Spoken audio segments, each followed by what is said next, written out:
It's Tuesday, the 26th of August. We look at stories making headlines both locally and internationally. This is your Biz News briefing.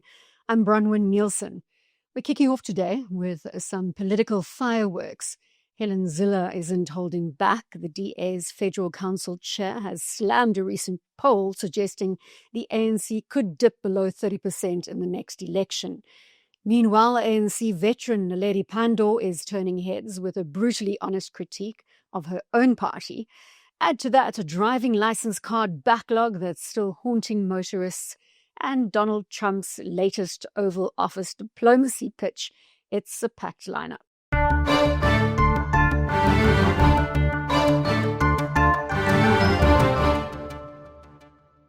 Let's dive in. First up, Helen Zille, the DA's Federal Council chairperson, has strongly dismissed a recent poll suggesting that the ANC support could drop below 30% in the upcoming elections. Zille called the poll nonsense and said it doesn't reflect the reality on the ground. According to her, while the ANC support may be declining, it's unlikely to fall that drastically. She also questioned the poll's methodology and urged voters not to get swept up in what she described as wild predictions. Zille emphasized that the DA is focused on its own campaign and is confident about its prospects, regardless of the numbers being circulated. The ANC hasn't officially responded to the poll or to Zille's comments as of yet. Meanwhile, the ANC is again being lambasted by its own with some pretty strong words from ANC veteran Naledi Pandor.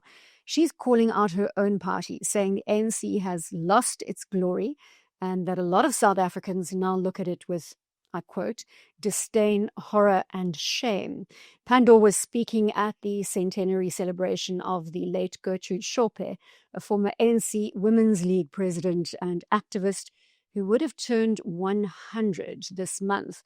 Pandor didn't hold back. She said Shorpe would be disappointed by the ANC's faltering progress and especially the corruption that's dragged down the party's values.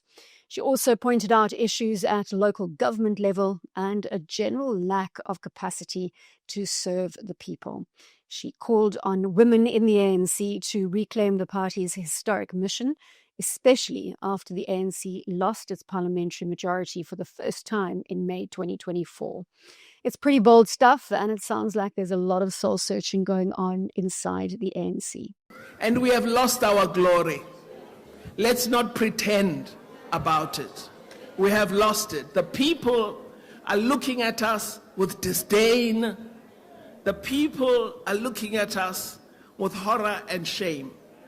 So we have work to do to restore the glory. It's like, that pot at home when you burnt the cabbage. If you use the sponge scourer, that cabbage blackness won't go away. But if you use the hard one, the copper wire, you'll get rid of it. We need that renewal. Now let's talk about something that's been driving a lot of us crazy, the massive backlog for driving license cards. The Department of Transport says they're optimistic they can clear the backlog by December 2025. That's after their card printing machine broke down earlier this year, leaving over 730,000 cards stuck in limbo. Since the machine got back up and running in May, they've managed to print more than 800,000 cards. But here's the thing. A lot of those are for new applications. So the backlog is still sitting at over 500,000 cards. The department says they get more than 10,000 new applications every day. So it's really tough to catch up. And they're hoping to clear the backlog by November. But that's only if the old machine doesn't break down again. If it does, things could get even worse. We're talking about a backlog that could stretch well into 2026. Is there any good news? Well, there is a backup plan, finally. The Department of Transport has signed an agreement with Government Printing Works for a backup printing system, which should be ready by October. But some people are asking why we're still using physical cards at all, especially since the GPW already prints smart ID cards. So if you're still waiting for your license, hang in there. Hopefully this new system will help, but it does sound like we're not out of the woods quite yet.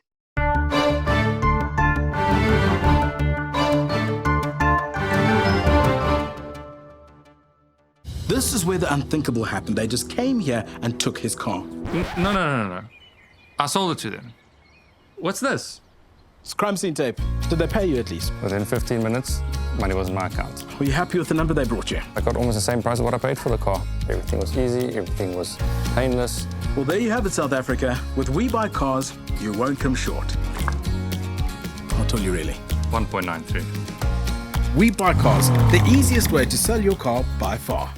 At Sun Exchange, we make going solar simple, profitable, and completely risk-free. Join over 100 satisfied South African customers already enjoying the benefits of risk-free solar. Start saving today. Visit sunexchange.com and join the solar revolution.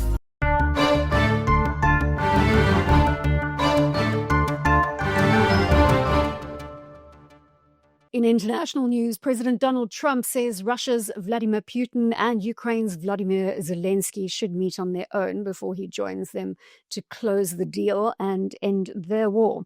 Trump says there's tremendous dislike between the two men and it takes two to tango. Well, that's going to be up to them. It takes two to tango. I always say it. And they should meet, I think, before I have a meeting and probably close the deal. But I think it's appropriate they meet. They do not exactly get along well, as you can understand.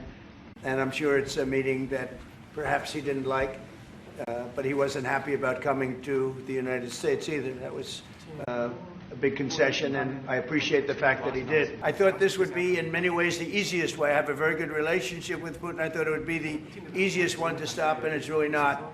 It's very complex. It's very personal from their standpoint. There's tremendous dislike personally between the two men, and we're going to have to straighten that out. But I would like to see them meet first. They'd like me to be there. I may be there. I may not. I'll see. But I wanted them to work out their differences first because it is ultimately between them. And when that happens, I think we'll get an end.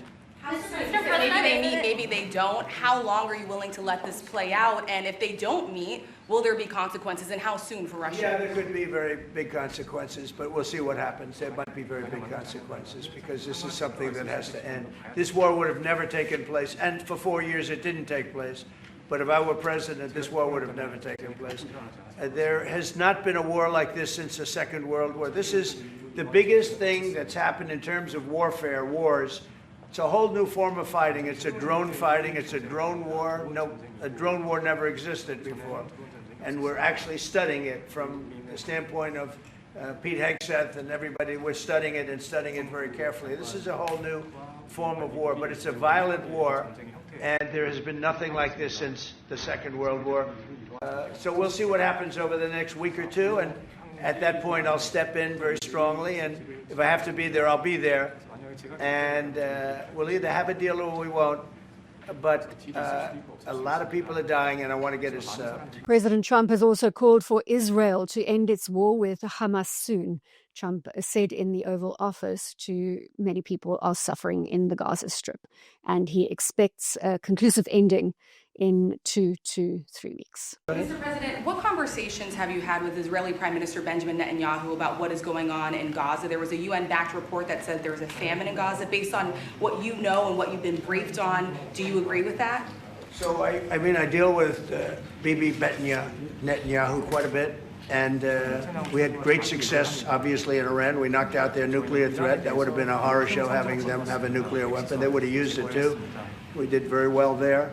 Right now, they're talking about Gaza City. There's always talking about something. At some point, it's going to get settled. And I'm saying you better get it settled soon. You have to get it settled soon. And that means, you know, nobody can forget October 7th. People forget October 7th. That was one of the most brutal. I've seen some terrible things, some brutal things. That was about as bad as it gets. And nobody can forget that. With that being said, it's got to get over with. It's coming to a head. It's coming to an end. We are sending, you know, we sent $60 million of food over there just recently. And I don't even know if people know it.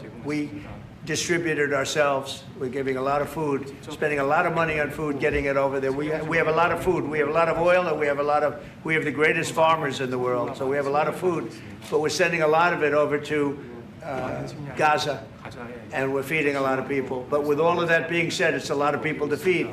And I think that we will have, I think within the next 2 to 3 weeks, you're going to have pretty good conclusive ending. It's a hard thing to say because they've been fighting for thousands of years. If you want to know, that's been a hotbed forever. On the company news front, Palantir is a firm holding in the BizNews portfolio. Brent Thrill of Jefferies says Palantir is performing well, but any sign of a deceleration could cause concern for its multiples. He joins Caroline Hyde on Bloomberg Tech. Has the fall rectified anything for you thus far? No, I mean, it's still 70 times revenue we've ever seen a software company trade at this multiple. So as we've said, you can touch multiples like this, but you can never sustain or live. It's like living on the top of Mount Everest. You can get there, but you can't stay there. So again, the fundamentals of this company are blowing anyone's expectation, including ours, away. For them to put up a rule of 90, which is top line and bottom line margin combined equaling 90, is unheard of. So they are effectively on a different planet as it relates to their fundamentals, but the valuation is there as well. So I think we've tried to separate the two and saying the company is performing extremely well. We don't see anything like it in our coverage universe.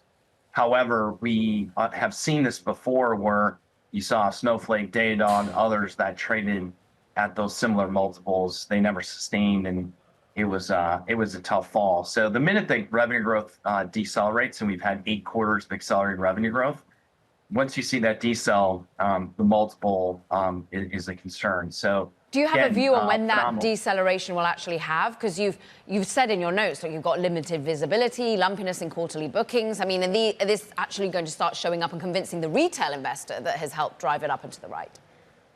Yeah, I mean, it's a good point. So the majority, a huge part of the investor base is retail. It's about 40%. And so our clients are institutions. And I don't speak to a lot of clients in Palantir because our institutions have basically valuation thresholds that they can't break through. And they've all seen this movie before in the last 20 years in our group. So from a retail perspective, it can keep working. When does it break? We don't see a breakdown in the fundamentals. I think the question becomes, the comps are going to start getting harder. And can they sustain that level of growth? And Dr. Karp, the CEO, has said this, that they expect headcount to actually shrink and they can grow revenue 10x on a shrinking employee workforce at Palantir, which is, to me, kind of mind-blowing because if you think about it, you need a lot of Palantir people and services people to get the software working. How does this happen? Does AI make the software work? There's a couple things that just, I think everyone's trying to make sense of. That's one comment, that how do you grow 10x with that tiny of a workforce? And Brent, you've outlined the issues of employees, but there are upside risks that you also detail, like that they actually do faster than expected monetization, particularly of the AIP, or they do get sustained commercial momentum. How long can the market remain irrational and others remain solvent? Well, the market can remain irrational for a while. Again, remember, you're dealing with a retail install base. You're not dealing with an institutional base. So as big in the stock. So I'd just say that this could continue to go on. And this is the area that we've been wrong, which is the magnitude of and the duration of how long it would sustain. I mean, if you take the next closest multiple in software, and this is close to 70 times, it's Cloudflare at 20, 25 times. Yes. And then it falls off a cliff from there in terms of the multiples across our coverage. So you're just really dealing with something that is super unique. Their business is super unique. The execution has been incredible. Right. So there's been no real reason fundamentally to sell the stock other than, hey, the multiple is where it's at. So I think it's a hard one because, again, you have to give them credit. The product is working. The customers love it. And you look at the quality of the execution has been next to no one's been even close to them. Announcements on the Johannesburg Stock Exchange news service today. Old Mutual will release its interim results for the 6 months to the 30th of June 2025 on the 10th of September.